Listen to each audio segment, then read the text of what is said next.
everyone, welcome back to another episode of the Onigiri & Co podcast. I will introduce my guest shortly to you, but for now, I wanted to wish you all a happy International Women's Day. I have prepared a little intro about this, so bear with me or skip ahead if you're not interested.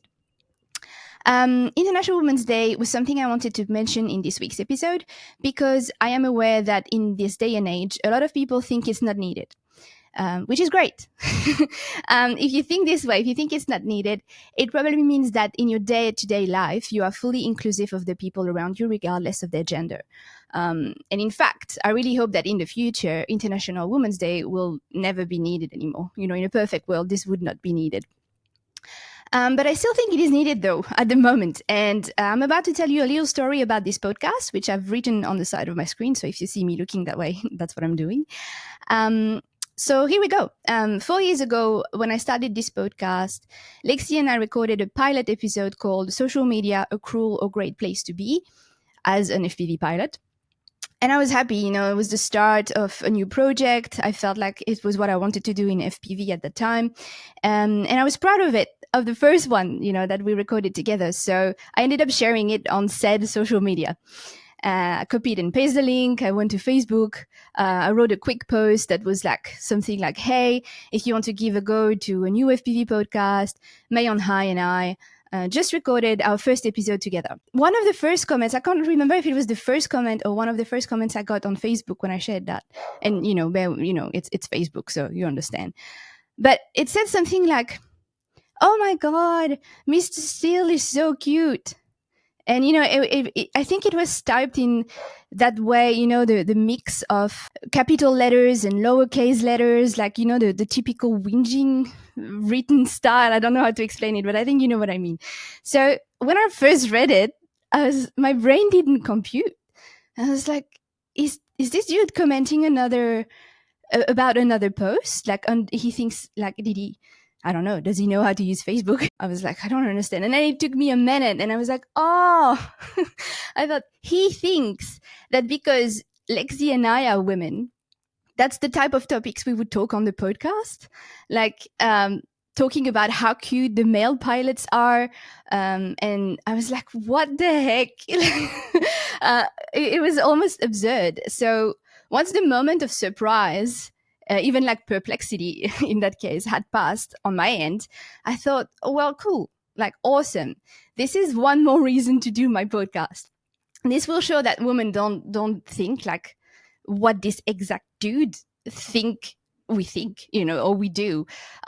Because in fact, we're just like the men in the hobby. And I think it's pretty clear that my brain is not that much different from a male brain, that my podcast is not that much different from the French one, Le Stud in France, or Quadverse podcast, or Dead Cell, or Drone It, you know, all the ones you probably know about. And that's what I'm proud of today. You know, the community accepted my podcast regardless of my gender, you know. I had so much nice feedback in general, and you know, accepting this podcast regardless of my gender is the definition of inclusivity. International Women's Day, to me, especially means inclusivity. It means that in this day and age, I can have a job, a hobby, this podcast that you're listening to, and being respected for it, or at least, you know, trusted from it or understood as anybody would. On top of this, celebrating International Women's Day is a way to honor a special day in memory of all the women who got mocked or abused. Worse, you know, there's worse than a comment on Facebook. Some have been punished, dismissed, mistreated, violented, and all the women who still are, because that's still the case, you know, for some reasons. Even though all they hoped for in the first place was to have the freedom of being who they are, and do what they love, do what they want to do. So yeah, thanks for listening to this. If you're still here, I'm proud of you. Let's move on to this episode with Everest FPV. Hello, Serena. How are you today? Hello, thanks so much for having me here today. I'm really good. I shouldn't have introduced you as Everest FPV, and also like right now we're pretending we haven't talked for already 5 minutes, so you know it's always the magic of the podcast. It's a really nice episode. I'm excited about, because I know you are not that far away from me. I hope we can fly very soon together. I think it's 2 weekends away now, Yeah. with your partner. I will meet you soon in person. Yes, so I feel like it's a great first introduction to each other. It's going to be fun. Yes. And so, just to quickly introduce you, and then you can introduce yourself. I've met you through your online presence on Instagram, and also I'm talking to your partner in general because he's a big fan of podcasts. And funnily enough, recently I was in another podcast, like I told you, and someone asked me about female pilot, and the OBS got pissed. And so your partner was like, why didn't you say Everest FPV? And I'm like, I'm so ashamed. And I said, you know what? For International Women's Day or week, I'm just going to have Everest FPV on the podcast to make up for it. So who are you? Do you want to tell us more about you and who you are as a person, as a pilot, etc.? Okay. Sounds great. So, well, I'm Serena, Everest FPV, for the FPV community. So I started my hobby later 2018, in Italy. So at that time I was there still. I started with, do you know Frank Citro, in Italy? He's it's quite a known pilot in the freestyle community. He teach me, how to fly, and actually I got his Mod 3. So I know it's not common to usually, when you talk with others, I'm Mod 2, Mod 1. You Mod 3? Oh no. So yeah, I started like that. At that time, I was super fun because in Italy there is a lot of bandos. So I love to go flying bandos and just crashing many times, and that's how it started. And then I moved here in Australia. Luckily, the next day I came here. I was in Brisbane, and I just saw someone posting, "Oh, there is an event, FPV event. We're gonna race together." So I just joined them, and he's the guy up in North Brisbane flying. So I start to meet new people and flying with them every so often, every weekend, going parks and then.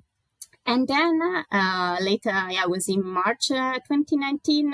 I just came in Byron Bay just for a holiday, and then I meet my actual partner, so Erika. Yeah.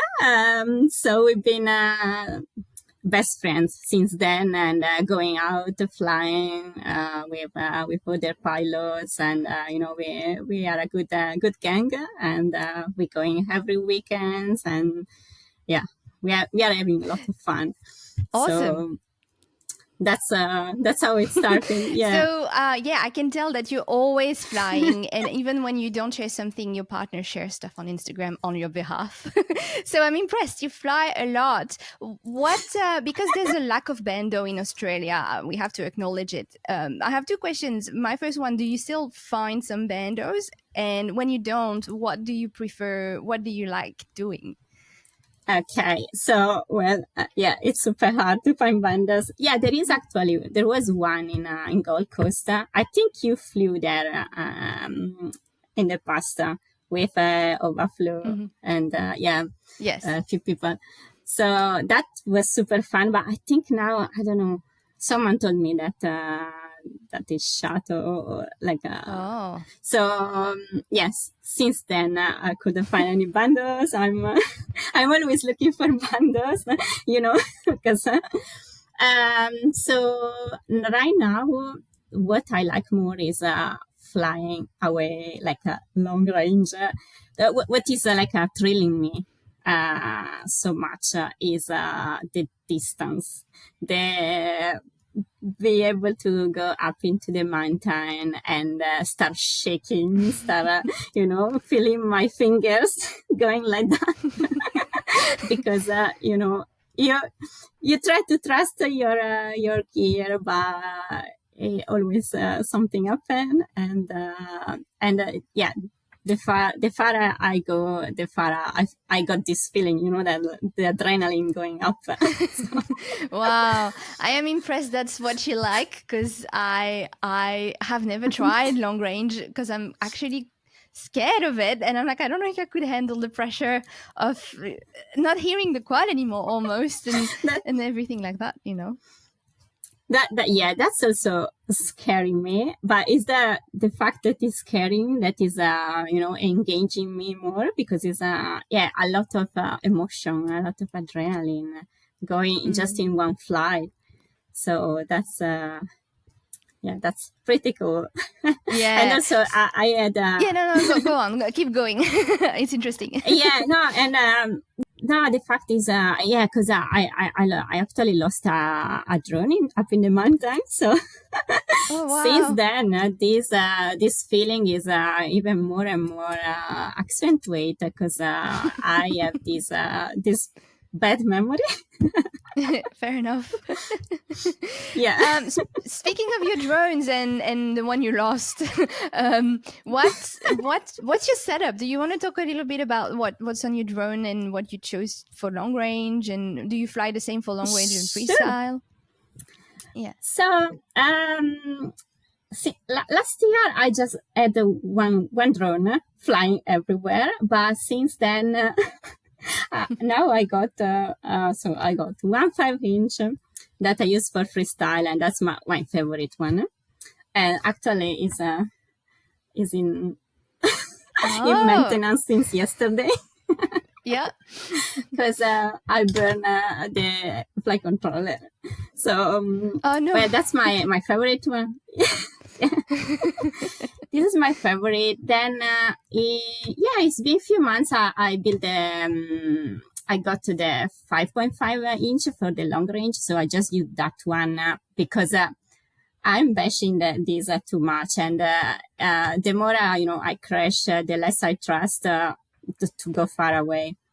So I just decide to get a proper one, just that I use for long range. And so that's the Chris Rosser, the AOS frame, the Evo, I fly in that one, and so that's the long range. And then I got 2 3-inch, with the guard, that I use more for cinematic, going to the rivers, in the forest. Nice. Sometimes we race with my partner here in front in the garden with the 3-inch. So we build a track outside, and and lately we step up, and now we got the Mobula. We got both my partner and I. A little one to fly indoor, so that's awesome. Super set.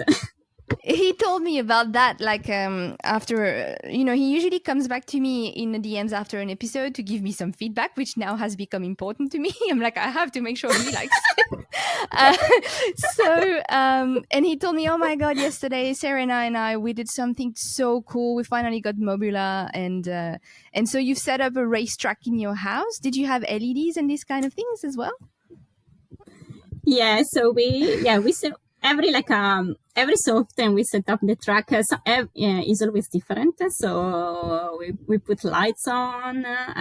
We got some proper gates. We also use some furnitures as a gate, of course. And then. So cool. It's amazing, especially with the lights, because you just shut down everything and you just follow. I'm trying to do a bit like a Mako reactor now inside with the track. Yeah. So it's super fun.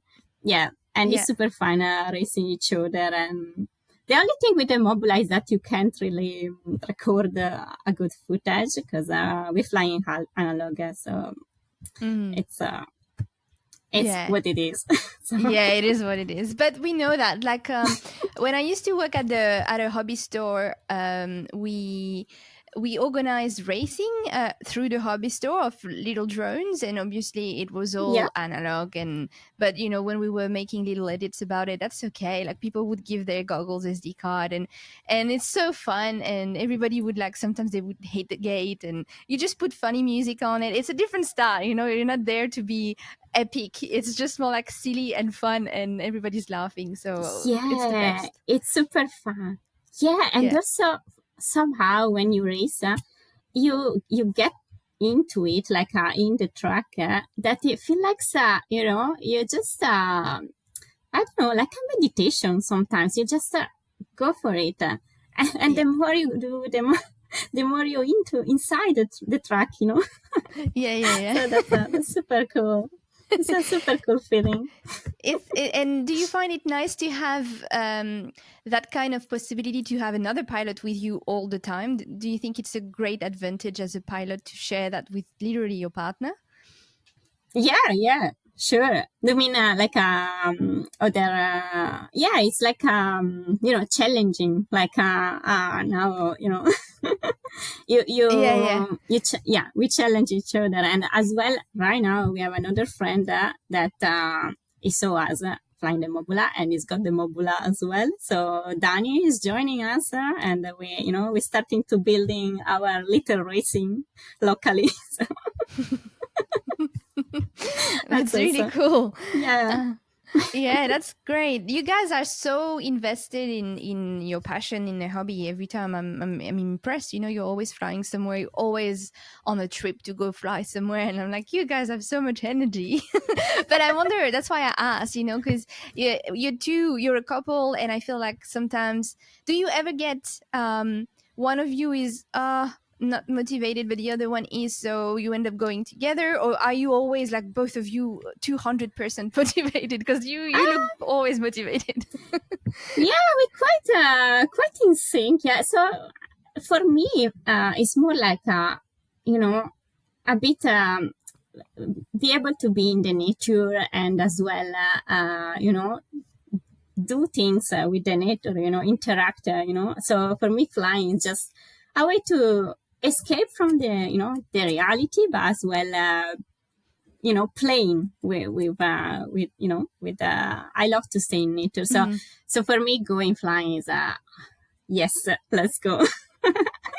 So and even That's if it's good. raining, we find some activities like setting up the racing track indoor, or a building, or we really want to stay here and do a stock of all the things we have because all the spares. And so it's I think we both are very excited just to go flying and to explore new places like that. And so Yeah, that's yeah. awesome. I remember one of the best time in my life, FPV wise, was when I first moved to Melbourne. I first moved with my ex boyfriend, and then we ended up meeting a FPV pilot who was a backpacker and Oh, contacted me on Instagram saying, at the time he said, "Oh, I've just seen that I had a job, but Kevin didn't, my ex boyfriend." So he said, I actually work in this company, manual labor. He said, they're looking for someone else. Do you think Kevin would do that? I said, yeah. And he said, by the way, I'm an FPV pilot. And then we learned that this guy, as a backpacker, was just living in his car. And we said, just come over. Maybe I shouldn't say that because we were renting, but and then we were like, yeah, just come over. So he ended up staying a little bit with us as a guest. And then at some stage, another pilot contacted us, a French pilot. Maybe you know him. He's called Cola FPV. oh He yes. does a lot of sky jumping chase. So he was around Melbourne and he said, hey, I'm looking for people to fly with. And we're like, cool, where are you staying? I don't know. You want to stay at our place? Yes. So we were like full Wow. FPV pilot for a small time together. And it was just fun because sometimes I get a bit tired. It's not that I don't like flying, but it's like, I talked about it with Zoe FPV in another episode. Depending on your mental state, you're like, oh, I really don't want to charge all these packs. And then if you remember a session where you were not motivated, you went out there, you crash first battery, you break something, and you're like, I don't want this to Yeah. happen today. But So that time of spirit, that happens to me sometimes. A lot less now because I got like a good drone, a good spot, a good buddy. But there was a time in the hobby when I was like doubting myself, and the fact that I had these three people always wanting to fly, or two of them wanted, and the two others were like, "Okay, let's go. We're not gonna waste a beautiful day." That was the best FPV time of my entire life. So that's why I was Yeah. asking if you feel the same kind of energy Yeah, with yeah. your partner and all that. I think this hobby in general, like it's the opportunity for you to meet new people, because we are pretty chatty, on social, on Instagram, and so we know each other, and we when we go somewhere we take our gears, and it's a way to meet new friends, and and yeah, I think it's a great way to spend time. Yeah.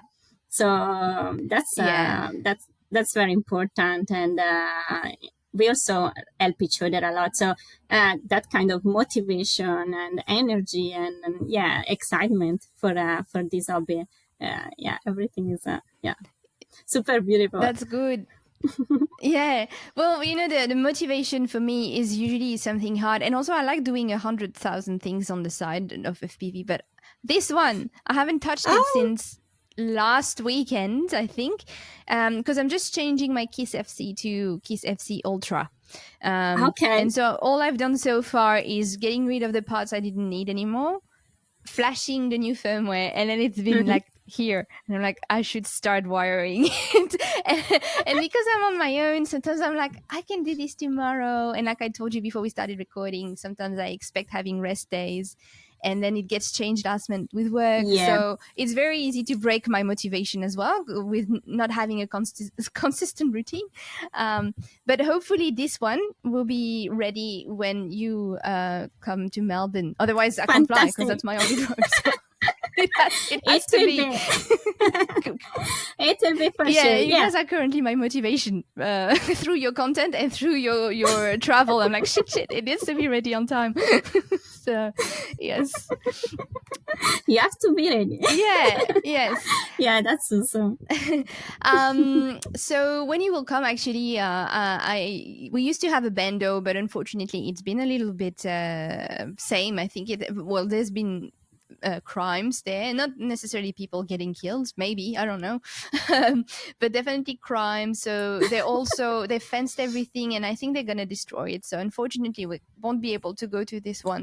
But Oh, I think it would be good to take you to what is a sort of office park, and it's in an industrial zone. So when it's Sundays, there's no one there because no one's working there. There's only a cafe, but I think it's closed on Sundays. So it's just fun. It's not really bendo, but there's like a nice structure. And I hope that, yeah, I haven't flown that spot for ages, so I'm really hoping to go there. It's one of my favorite spots that we used to go all the time with the boys that I just talked about earlier. So that's the plan. wow. Um, Looking forward yeah, to it. hopefully it's gonna be fun. Yes, it Yes. will. I had another question for you. In general about I don't think it's going to be necessarily FPV question, but Mhm. you and I share the fact that we're both from Europe, coming to Australia. What do you think about living in Australia, and especially being an FPV pilot in Australia compared to what you Okay. used to know or you wish you had if you were somewhere else? Okay. So, well, regarding living in Australia, I feel like everything is so much easier than Europe. Hmm.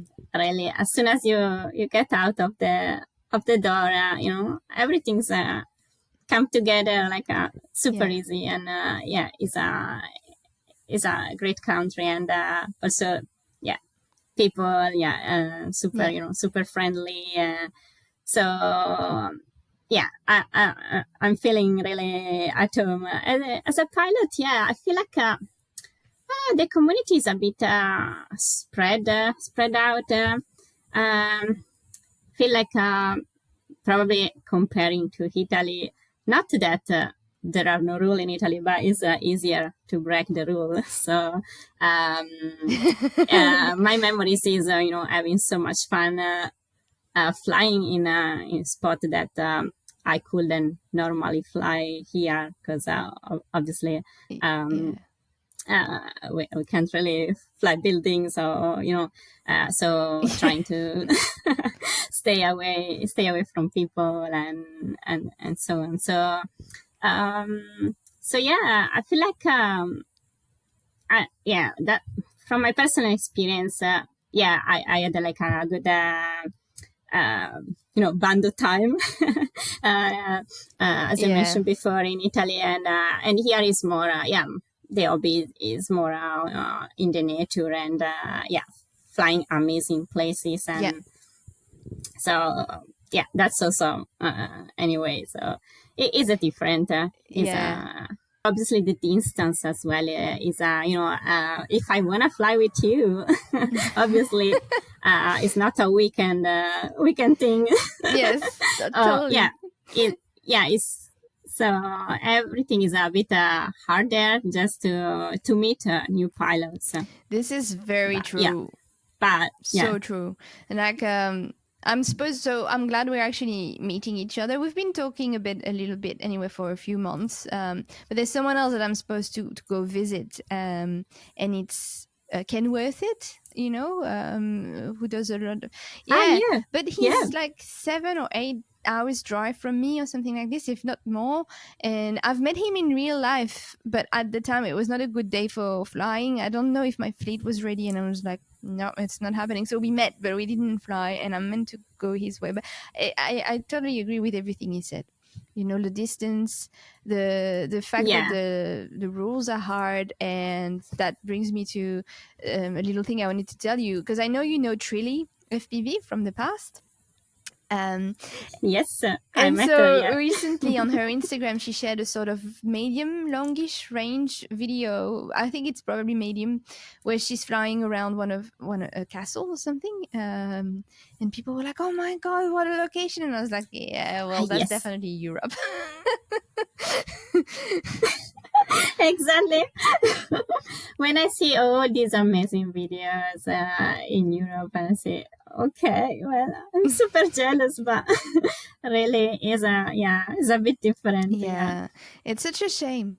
We find a way to have fun. Which is why you end up doing long range. And if you like wildlife and nature in Australia, not wildlife because from a distance I suppose, but nature is okay. But that's true, if you like close proximity or bandos, that's where it starts getting hard, I suppose. So Yes. In terms of flying normal freestyle, what's your style of freestyle? Good question. Well, I really love to proximity, going really low, flying low.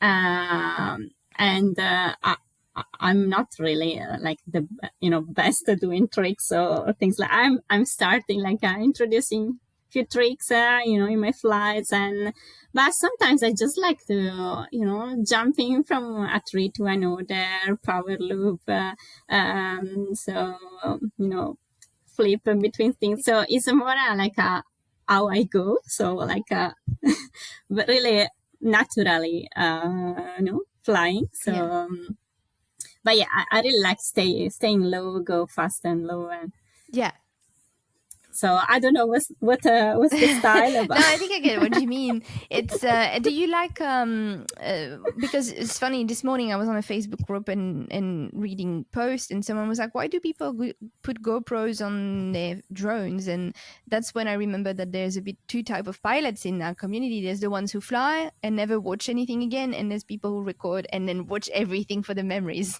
What part of what of which side do you go? Okay, that's a good one. And so, well, it depends. So if I'm flying a spot that super beautiful, like I don't know, amazing waterfall, mountain, then okay, I need to go watch my video, make the edit, and maybe if I fly freestyle in my local park, where we used to go, like, every week, every so often, sometimes I don't even put the GoPro on because I just want to practice. I just want my drone to be super light, just want to like enjoy and have fun. And maybe after a few flights, I'll put the GoPro because, I start, maybe getting some lines and maybe I want to record it and, and watch it later. But to be honest, I'm a bit lazy on editing the videos. Yeah. I don't know because because I stay on computer all day just for my work. So really, for me, FPV is just going out and fly. So sometimes, I watch the videos, but then I end up not editing the video. So I have like so many hard disks there with videos that I never edit. So they are there. Sometimes I watch them, maybe on rainy days, and then like, oh, I see. Oh, this is beautiful. I make an edit. So. Yeah, that makes sense. It depends on the mood, and not like my partner that is editing all the videos. So it's really good on that because he loves that. Yeah. So. Well, that's good. Yeah. That means you really enjoy the moment. I'm a bit part of both side. Like, I will put a camera on the drone and I will do an edit. But while I'm flying, I actually don't care. I don't think about, oh my God, I need to do this or that for the camera. There was a time where I was a bit stressed when, I wanted to do a lot of YouTube. And I felt like I had to film and do crazy things and go to good location. But that's different. That's when you start separating the hobby of flying and content creating, which I realized made me like FPV less. That's why I reduced a lot the content creating, and now I'm just like going flying and I share anything. If I crash or if I break a propeller and I can't find my props, I'm like, I'm gonna film this because it's silly, and and this is what happens. And then I laugh more, and I prefer those memories of these random flights when something happened. So I feel like, and maybe it's more what happens now with people who used to put cameras, it had to be that exciting footage, and it's divided now. You see epic footage on Instagram, and then I feel like then you have people sharing silly things because that's just what happens. Sometimes it depends, also sometimes you just enjoy fly, and sometimes you like maybe to share the silly things you do. And then yes it's a feeling. Yeah, it is. So now your fleet is growing. You just said earlier you keep adding more and more. You're definitely a FPV addict. I think we understood that. Do you have preference? Is that bad to ask if you have some favorite amongst your drones? Oh, yeah. I have my favorite for sure. So, I'm sorry, guys. I'm nothing with the non-favorite one. Yeah, the 5 inches is definitely the favorite one because is the one that you take for granted. So let's say I'm coming to Melbourne to see you. That's the one is coming with me. So it's the one I always take with me anytime, in the mountain, above the sea or whatever, doing freestyle. So, and also I got the GPS on, so I can easily do freestyle and as well mid range. So it's a pretty flexible. My second favorite one now is becoming the Mobula. Oh, so, yeah. Because I think it's enabling me to do more things, maybe pushing more, do things that obviously with a bigger drone you can't do, going through smaller gaps or trying few things, even even just at home, really. So So yeah, that's becoming my second favorite one. So and so, because I actually, I still have to experience more with that one, because it's new. So Yeah. I will. You will. And so they're all on analog signal. You have none on digital, or do you have any digital? No, right now I'm 100% analog. So I had one of the 3 inch, the small one, was digital, with the Vista. But having that, my boyfriend and I share the same goggle, because we have one pair for, Fair for enough. both. Every time, switching between, every time switching between Vista and the Unito 3 was a bit a pain. So just, okay, you know what I do? I just fly all analog. I don't know, I can't say right now because I haven't flown much digital, but I'm trusting still more the analog. Just because, probably I'm used to it, and I need to experience more. But yeah, Yeah. I get what you mean. Do you ever get sick? I am asking lots of people. When you fly digital, have you ever felt a bit dizzy, or just like noticed a difference in your flying when you were flying digital? not really. It's more that I'm a bit scared because when the image freeze, that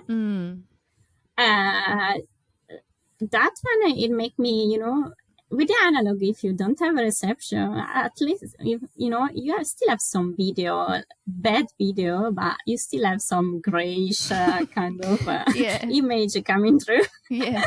So that make you like feel more comfortable. And I got few experience on with the digital of freezing the image and not knowing where I am, and so.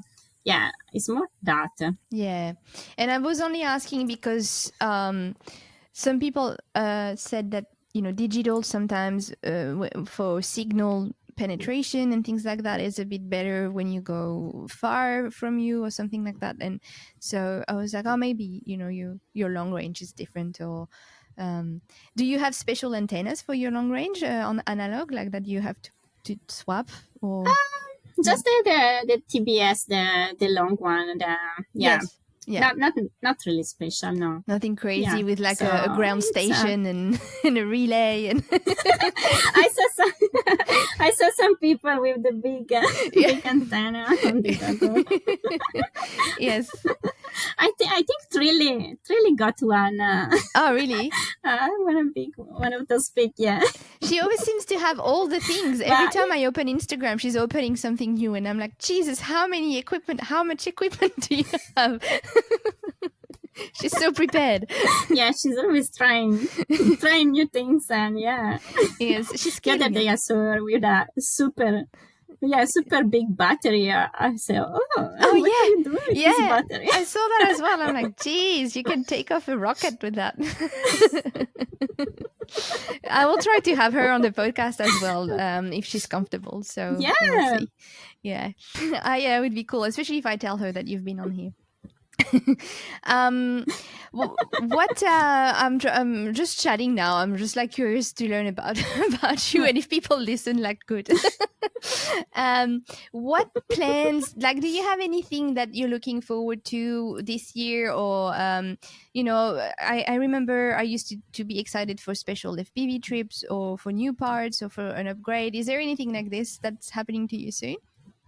Yes, so I don't know if it's happening because it's not in plan yet, but I would love to go with my partner in North Queensland. There is the longest waterfall in Australia, so I would love to go there and fly over there, and really explore new places in Australia with the drone. Yeah, as well. New Zealand as well, because I love mountains, and Yeah. You said We earlier definitely should go there. you loved mountains. Which ones have you flown already? The ones that you usually go to? So there is one in particular. It's not far from here. It's 1 hour and a half, 2 hour by car. So it's in the border between Queensland and New South Wales. Is Mount Lindsay, and it's a quite nice mountain because for the shape, it's really a shape of a mountain, right? So and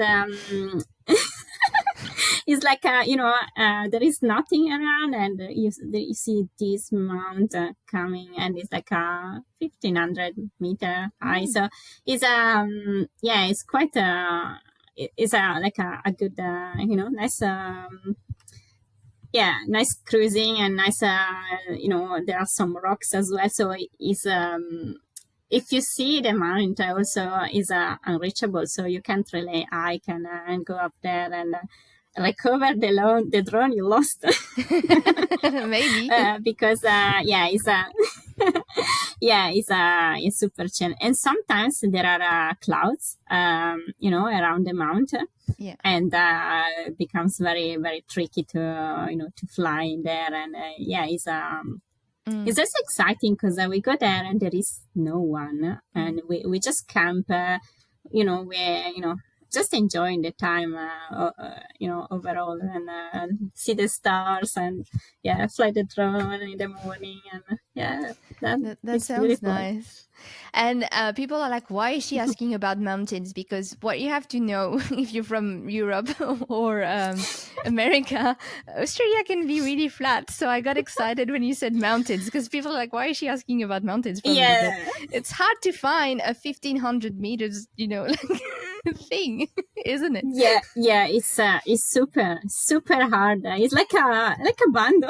It's hard to find in Australia.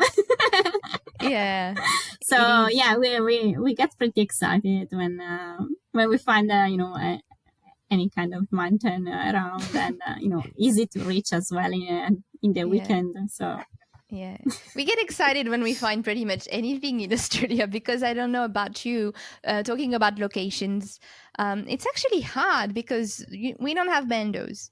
There's not really that many mountains, or you have to drive a lot. Car parks are always busy. You can't find empty car parks like in America. We don't have big fields. Well, there's big fields, but they're a bit boring fields, right? It's just dry grass everywhere. In France, when I went back in October, when I went back in October in France, I was like, oh my God, a nice green field with a bit of trees. And I just had fun right at the back of my house of my parents. And I was like, this is beautiful. But maybe I'm just not exploring enough, I guess. And I can't complain. My local spot is 30 minutes drive, and it's a nice park. And there's like tennis court on it. There's like an oval. There's a soccer field, and it's barely used, so I can fly there. There's little trees, tall trees. It's a gem. Like, I'm so grateful my flying buddy said come over, because I would have never found it on my own. Amazing. That's super true. Like it's hard to find a spot, and but sometimes it's just little rivers, just enjoying the little things around, little waterfall, and it depends. I like asking people how they find spots, in general, because I'm literally curious. Do you and your partner have techniques, or is it just discussing with people from the community? How does it work for you? Sometimes,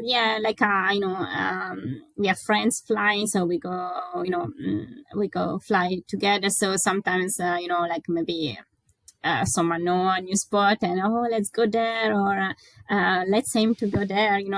Maybe it's really a new spot that we just look, I don't know, pictures on Instagram. Sometimes we just if you want to fly local, we just go on the map, Google Map, and just look for fields, really looking for gems. Sometimes we drive a lot, and maybe we don't find anything, but it's just to go around and find a new spot. So Yeah. it's a bit of discovery, process. Yeah. Do you have a favorite? But when we find a good one, Yeah. when we find a good one, we come back and we go with friends and You share it. You don't hoard it. yeah. Yeah, we have a favorite one, and it's like it's called. I make you laugh now. So we call the spot brown snake because so it's a field with now we went yesterday actually, and the grass is super high, and there is just as the grass, trees, a lot of trees, but the way the trees are put in the field, you really find some beautiful lines to do your freestyle, and it's amazing. So it's definitely our freestyle spot, and why it's called brown snake is because the first time my partner discovered the spot, um, there was a brown snake just next to the car. Oh my god. And they jumped in the car with our little dog was there as well, and no. super scary. Yeah. Is it far from any city, for example, like where there would be a hospital? Well, it's super close to here. It's close to Ballina, and it's like 10 minutes by car. So it's quite next to the road. So it's easy to find. No, well, you have to know. Yeah. But it's reachable easily. So and a few months ago we went there, and we just stopped with the car, and a red belly was crossing, and we just say, okay, no, today is not the day to fly here. Wow. And then we stay away for months from the spot, and then yesterday we came back because we left a gate over there. So, oh no, you have to go back. So, yes. And then we flew there, and it's a wild spot. It is. But it's super fun. It sounds like it. Like I remember when I was living in the Northern Territory with Kevin, and he started the hobby a little bit before me because I had not seen what it was doable. I had not seen the potential. So he would go test his quad in the desert, and I was like, "Are you actually careful? Because they're venomous and dangerous snakes out there, and also the closest city is 600 kilometers far, Wow. And also 12 months after we moved there, we got told, oh no, the clinic doesn't have anti-venom. And I'm like, well, what happens if you get bit? You die. What? So that's why I was asking you also, where's the city? Because so yeah, it's very interesting. And that's something I didn't think I would be confronted anymore to, because living in Melbourne, there are some snakes close to rivers, but you can't fly there. There's too many either people living, or it's just not too many trees. You can't access anything. But recently I went to do a job that was an FPV, but it was drone related, that made me walk in paddocks and things like that. And I was with an environmental person with me the whole day, because it was the only person available to be with me all day. And he said, just be careful with snakes. And I'm like, yeah, actually, what do we do if I get bit today? And he said, well, I'll run back to the car and I'll tie something around your leg, and you will have to stay where you are, and then I'll carry you, and then hopefully the ambulance should arrive within 20 minutes. And I was like, 20 minutes? I don't know how I feel about it. And then it's 20 minutes back to the other city. And I'm like, that's 40 minutes. I started calculating, and I had to take off the next minute, and do my job. I was like, I'm not sure I'm mentally focused now to fly a drone and do a job. That's another side of Australia, isn't it? Like when we want to go and do the only thing that is almost available here, which is flying in nature, we have to think of the spiders, of the crocodiles, snakes. Yeah, that's true. And especially when you crash, and then you have to walk in the super long grass. So, it's super scary. It is, yeah. and and I'm always thinking, oh, luckily we go flying like together with friends, and imagine just going by yourself in a field, super wild, and just put the goggle on, and then what's up? I don't know. Yeah. Around you, you don't know. Yeah. Well, that reminds me of a story that I almost forgotten. I don't know if you know Snake FPV, because now he doesn't fly anymore, but maybe he's passed. Yeah, I saw him. Yeah. Yeah, so when he used to still fly, we went to a spot, and I think that was still when Kola was here, or that's around this time, so probably 2018, 2019. And he puts his goggles on, and we fly, and then suddenly I turn around and I see him like removing goggles and be like, "I'll be back." And he goes in like there's a sort of like group of small trees, bush, like whatever. He goes away, and I'm like, well, either he really needs to poop, or there's something going on that with an insect. And so I was low-key worried, and then he came back a good 5 minutes after that, and I said, "You're right," and he's like, "Actually, I got bit by a whitetail, the spider." And he said, I know it was that, because I was bit before, and it's a very specific feeling. Apparently, I've never been bit by them, and it actually crawled through his pants while he was flying and bit him on the inner thigh. And so he was like, I just had to go and remove my pants to make sure she wouldn't bit me more, because it's not super dangerous, but you can get a bit of a necrose and lose skin, and if it's not treated, like in the past, people used to they used to have to cut their arms or stuff like that in the past, right, in the 1800s. But and so the following days, I told him, are you okay, are you losing your leg? And he said no, but he sent me a photo, and it looked like a palm-sized bruise, like brown stuff. And he said, that's okay, I've put stuff on it. And I don't know if he saw a doctor, but he said it should be okay. It's only if it starts spreading that you have to be careful. But and we were just at a local spot in Melbourne, just a little park where people walk their dogs, and in the evening you have some kangaroos. So it's not even countryside, but it's insane to think that in Australia this can happen when you go fly. That's our what we have in Australia. And let's not talk about the mosquito and all the I know. Sometimes it's do you have, when you fly, and what's going on? Do you have the flies that crawls in your ears and mouth up there in Queensland as well? Or that's the worst. Not in the here. It's more but it's more the arm, the leg, the legs. It's really crazy. I don't know what's up with some region in Australia where flies literally go in your holes. There's no other description. So you're flying, and then you feel like you have a fly on the cheek, and then it goes and crawls up in your nose, or it goes up in your ear, and I'm like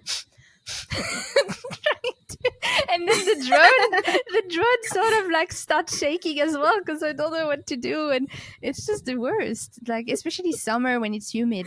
I don't know, these flies go crazy. I tell my buddy, my FPV buddy, I say, I feel like a cow with like flies crawling. Actually, I have another story. You can't really I can tell you quickly. When my boyfriend was training in the desert for Australia for the National Day. He was training for racing. We had put a track with gates, and I had to time him. But there were so many flies in the desert as well that I spent the whole time. I was in front of him, and I was just waving nonstop during his flight in front of him, so the fly would not have time to land and crawl. Because every time he was like, "Oh my God, there's a fly!" and he had to beat a certain time to be able to qualify for the national. So I was just shaking. Oh yeah. Like, what am I doing with my life? At the time, we were very early on in FPV. I'm like, we're in the middle of nowhere, wearing goggles, trying to beat a time around the track, and I'm just waving around my boyfriend's face to remove the flies. Like, we looked crazy. Yes. Oh, But super annoying. yeah. And sorry I interrupted Yeah. you earlier. Do you know what you wanted to say? I don't know.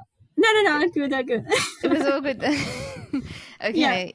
Yeah. Is Yeah. there anything that bothers you when you're flying that can really throw out your focus? Um, mm, I think really the flyers, the The flies. mosquito. Yes, yes. Yeah. Yeah. Yeah. Cause, Do you, yeah. yeah, you start shaking and touching yourself, but you can't really, do anything because you're flying. So, Yeah. Yeah, that's very true. And when you fly yeah. long range, do you have like a mic in your drone so you can still hear it, or you just like you don't use this kind of things and it's gone and you rely only on what No. you see? No. Hmm. Yeah. I just rely, on the video. Yeah.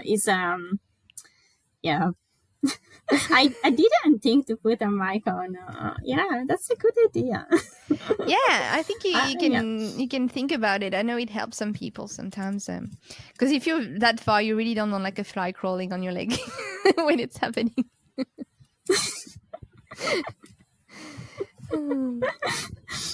Yeah. Well, look, it was very enjoyable conversation. It's already been around 45 minutes, I think. And is this your lunch break? Did you take a break to come on the podcast today?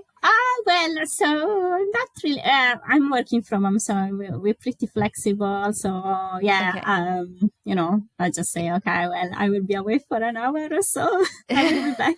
That's So good. yeah, Okay. it's quite, yeah, it's quite good. What do you So do for work, if you can no say? matter. Yeah. So I'm a software engineer. So I start developing automation tests when I came here, and now I'm more managing the development team. So organizing, the work, leading the all the delivery process. So Hmm. and yeah, most of the time I work from home and just go 2 days a week in the office in Brisbane. So pretty easy and. Yeah, that's good. Yeah, it's nice. That's why, I spend so much time on the computer that, then when it's time to edit and, I just say, okay, well, let's go fly. I don't want to edit now. So, That's yeah, definitely understandable. It's good that you have the Mobila yeah, as well at home, because you can almost be like close your laptop and tell your partner, okay, let's race now. It's pretty cool. exactly. And I actually want to really go next time I go to the office, really just fly inside the office because, obviously the guys are super excited and, like, do a little footage for them. And yeah, so, having we have the little one now, we can, do this and, fly inside and, Yeah. yeah, Yeah. opening up more places for flying. So Yeah. And if you take it to that's work, also. maybe it will convince some people from there to be like, oh my God, I want to do this as well.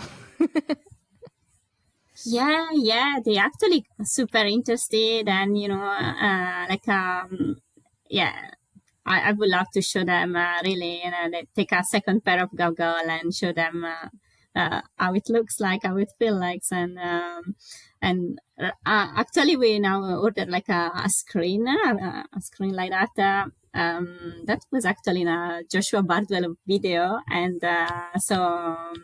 yeah, we can't wait to have this screen because yeah, it's beautiful to show, someone that is not in the hobby.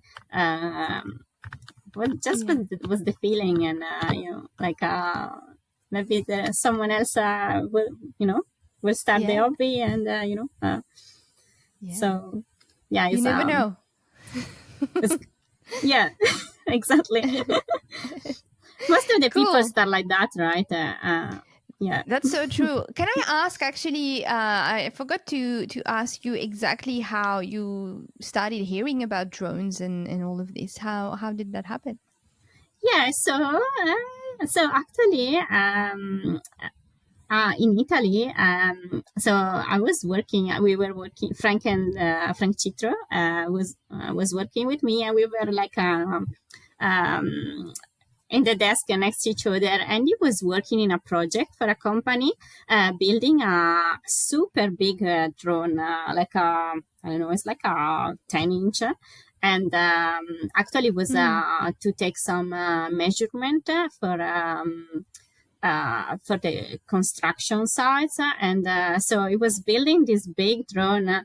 And obviously, I was doing something else, and I was super interested, curious. And then one day, you went out in the garden in front of the company, and test out the building. And so then we started going out, and then I was watching him flying, and then okay, I say why not? I start my first build, and then I start flying. So that was super cool.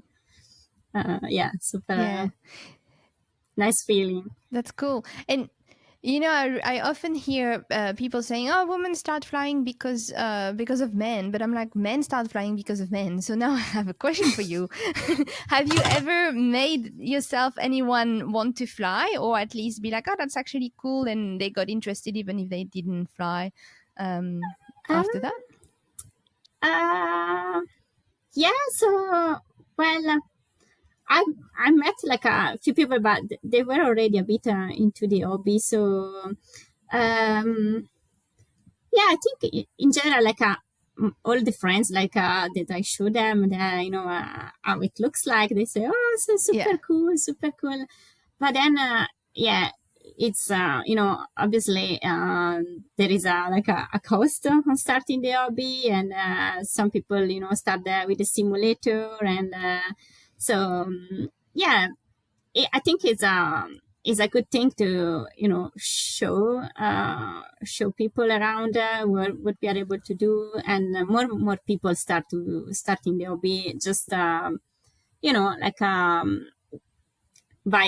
curiosity, and by people like gaming as well, and start with just with the simulator, and then starting building the drone, and the passion. And then I feel like it's this hobby is like something that once you're into it, you never abandon really the hobby. You might have some times that okay, well, I don't really feel like you have a little break, or but it's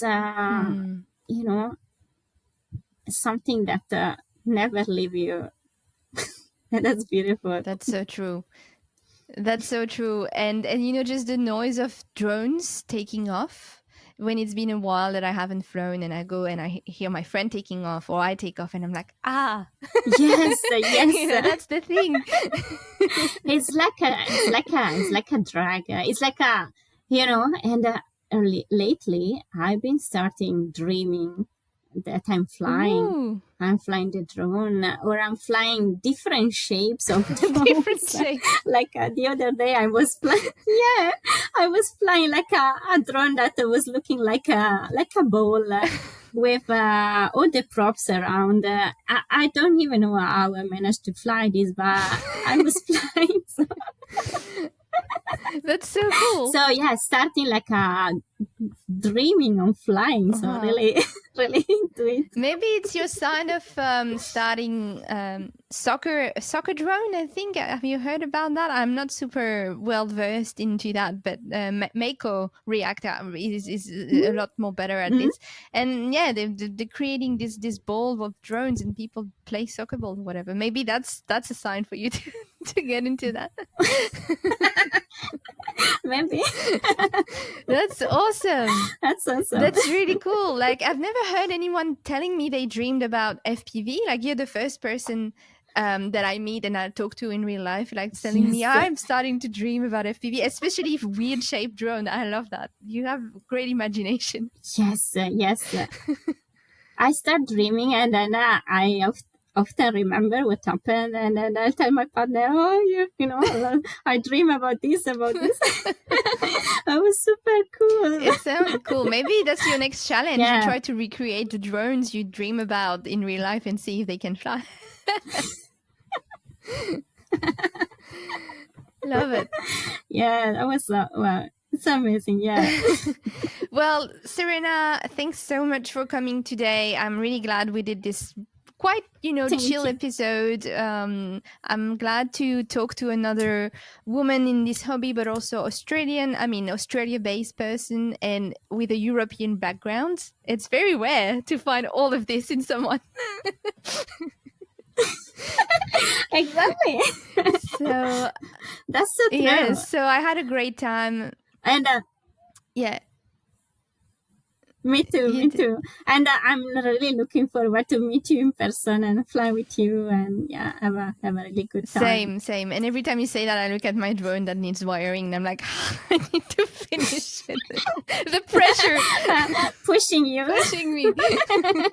Pushing. Yes. Yes. I promise I will finish it. So thanks so much for joining today. If people want to look up a little bit who you are on internet, do you have anything up on social media or something like that? Yeah, I'm using mainly Instagram. So my Instagram account is Everest.FPV. And I'm also on Facebook with my name, so Serena Martinetti. And a little of YouTube channel, but I'm not uploading. It's been years. So that's also Everest FPV in YouTube. So yeah, I guess check the Instagram is pretty, like up to date with stories and adventures. So yeah. Yeah, and on a personal note, like I said earlier, if you're a person like me listening to this podcast, and sometimes you feel a bit like, oh, do I finish my build or do I go out to fly? If you follow Everest FPV or her partner or both, sometimes you're like, what am I doing with my life? I need to go fly. These people fly all the time. I have to go fly now. So you're a great source of inspiration on a day-to-day life, So thank you for that. I don't know if you do it on Thank purpose. you. You probably don't, but it really works on other people. Yeah, thank you so much. We love it. We love to share what we're doing and our adventures. So thank you. Thanks for this. No worries. And thanks for coming, and thanks everybody for watching and on YouTube and listening to this episode. If you liked it, feel free to give us some ratings. If you didn't, please don't give any rating. And you can also share it with your friends. You can share it with any woman in the hobby that doesn't know about Everest FPV. I feel like I said, very inspiring figure, very motivated, very fun. And yeah, that's pretty much it. I have Patreon. I'll quickly send it. If you want to support the podcast, I have Patreon. So feel free to have a look there. And that's it. Happy International Women's Day. Happy International Women's Week. And I'll see you in 2 weeks' time. Bye-bye. Bye.